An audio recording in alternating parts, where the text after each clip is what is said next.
આજે આપણે રામનવમી સ્પેશિયલ પ્રસાદ પનક્કમ કે ગોળનું શરબત બનાવીશું। કહેવાય છે કે ભગવાન શ્રી રામને આ શરબત ખૂબ જ પ્રિય હતું, તો રામનવમી નિમિત્તે તમે પણ આ રીતે શરબત બનાવી અને ભોગમાં ધરજો। જેના માટે આપણે ગોળ લેશું, તો ગોળને આપણે સુધારી લેશું। તો તમે તેને ખમણીને પણ લઈ શકો છો। તો આપણું ગોળ ખમણાઈ ગયો છે, તો આપણે એક વાટકીથી થોડો ઓછો લીધેલો છે, તેને આપણે બાઉલમાં લઈ લેશું અને ત્યારબાદ તેમાં પાણી ઉમેરી દઈશું। તો આપણે 2 ગ્લાસ જેટલું તેમાં પાણી ઉમેરી દઈશું અને ગોળને આપણે ચલાવી અને મિક્સ કરી લેશું।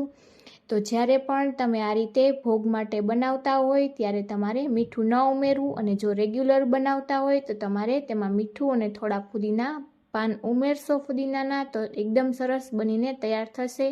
તેમાં ઉમેરવા માટે 4 એલચી અને થોડા કાળા મરી લીધેલા છે, તેને આપણે આ રીતે ખાંડી લેશું અને ત્યારબાદ તેને પણ આપણે પાણીમાં ઉમેરી દઈશું અને બધું જ સરસ ચલાવીને મિક્સ કરી લેશું। ત્યારબાદ આપણે એડિબલ કપૂર લીધેલું છે, તેના આયુર્વેદમાં ખૂબ જ ફાયદા જણાવવામાં આવ્યા છે, તેને પણ આ રીતે ભૂકો કરી અને આપણે તેમાં ઉમેરી દઈશું શરબતમાં। તો ફરીથી આપણે આ રીતે બધું જ મિક્સ કરી લેશું।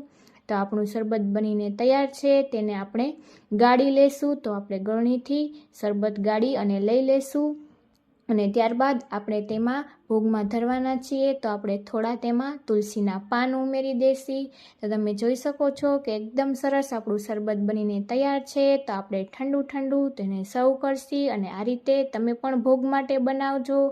તો આપ સૌને રામનવમીની શુભકામનાઓ। મારી ચેનલને સબસ્ક્રાઈબ કરજો। જય શ્રી રામ।